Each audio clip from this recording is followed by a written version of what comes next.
3, 2, 1, now. Hello दोस्तों, आज हम बात कर रहे हैं ब्रह्मोस क्रूज मिसाइल के बारे में। ब्रह्मोस वर्ल्ड की फास्टेस्ट सुपरसोनिक क्रूज मिसाइल है और इसकी top speed 3700 kilometre per hour है। इस मिसाइल को ब्रह्मोस एरोस्पेस मैन्युफैक्चर करती है। इस मिसाइल को लैंड, शिप, सबमरीन और एयरक्राफ्ट से लॉन्च किया जा सकता है।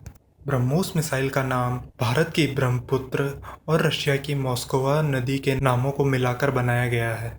1990s में Indian armed forces cruise missiles की कमी महसूस कर रही थी। इस कमी को पूरा करने के लिए भारत के मिसाइल मैन के नाम से मशहूर डॉक्टर एपीजे अब्दुल कलाम और उस समय के रशिया के डिफेंस मिनिस्टर के बीच एक क्रूज मिसाइल डेवलप करने का एग्रीमेंट साइन हुआ। 1998 में इंडिया की डीआरडीओ और रशिया की एनपीओएम ने मिसाइल का डेवलपमेंट शुरू किया। जून 2001 में इंडिया की चांदीपुर रेंज में ब्रह्मोस मिसाइल का पहला टेस्ट किया गया, जो सक्सेसफुल हुआ। 2004 में एक बार फिर मिसाइल का टेस्ट किया गया, जो सक्सेसफुल हुआ। इन टेस्ट के सक्सेसफुल रिजल्ट के बाद नवंबर 2007 में ब्रह्मोस मिसाइल को इंडियन आर्मी में शामिल कर लिया गया। मार्च 2008 में इंडियन नेवी ने ब्रह्मोस मिसाइल को अपने डिस्ट्रॉयर आईएनएस राजपूत से फायर किया। ये टेस्ट भी सक्सेसफुल रहा। इसके बाद नेवी ने कुछ और टेस्ट किए, जिसके बाद 2013 तक ब्रह्मोस मिसाइल को इंडियन नेवी में शामिल कर लिया गया। इंडियन नेवी ने ब्रह्मोस मिसाइल को अपने 8 वॉरशिप्स में इंस्टॉल किया है। 2013 में ही ब्रह्मोस मिसाइल के सबमरीन वर्जन की टेस्टिंग शुरू हुई। इस टेस्टिंग में ब्रह्मोस मिसाइल को समुद्र के नीचे एक लॉन्चर से लॉन्च किया गया। ये टेस्ट भी सक्सेसफुल हुआ।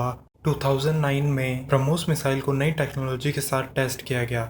इस टेस्ट में ब्रह्मोस मिसाइल को ग्रुप ऑफ बिल्डिंग्स में से एक बिल्डिंग को टारगेट करना था। ब्रह्मोस मिसाइल इस टेस्ट में सक्सेसफुल हुई और इस टेस्ट के बाद इंडिया इस तरह की एडवांस टेक्नोलॉजी वाला पहला देश बन गया। सितंबर 2010 में ब्रह्मोस मिसाइल के स्टीप डाइव वर्जन का टेस्ट किया गया, जो सक्सेसफुल हुआ। स्टीप डाइव कैपेबिलिटी के साथ ब्रह्मोस मिसाइल माउंटेन रेंजेस के पीछे छुपे हुए एनिमीज को भी टारगेट कर सकती थी। 2015 में ब्रह्मोस मिसाइल के एयरक्राफ्ट लॉन्च वर्जन का डेवलपमेंट शुरू हुआ। इसके लिए सुकोई 30 MKI एयरक्राफ्ट्स को चेंजेस के लिए रशिया भेजा गया। इसके बाद ब्रह्मोस मिसाइल को सुकोई 30 MKI एयरक्राफ्ट से लॉन्च किया गया और इसने अपने टारगेट को हिट किया। और इसके साथ ही इस तरह का टेस्ट करने वाली इंडियन एयरफोर्स पहली एयरफोर्स बन गई।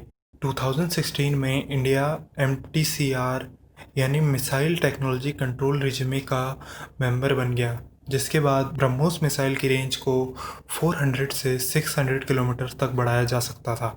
फिलीपींस, वियतनाम, इजिप्ट, चिली जैसे कई देशों ने ब्रह्मोस मिसाइल को खरीदने में अपना इंटरेस्ट दिखाया। 2019 में फिलीपींस ने यह अनाउंस किया कि वो इंडिया से ब्रह्मोस मिसाइल को खरीदेगा। ब्रह्मोस एरोस्पेस ब्रह्मोस 2 को भी डेवलप कर रहा है, जो कि एक हाइपरसोनिक क्रूज मिसाइल है। इस क्रूज मिसाइल की स्पीड 7000 किलोमीटर पर आवर से भी ज़्यादा होगी। उम्मीद है दोस्तों, आपको हमारा ये वीडियो पसंद आया होगा। इस तरह के और इंटरेस्टिंग वीडियोस के लिए प्लीज़ हमारा चैनल सब्सक्राइब करें।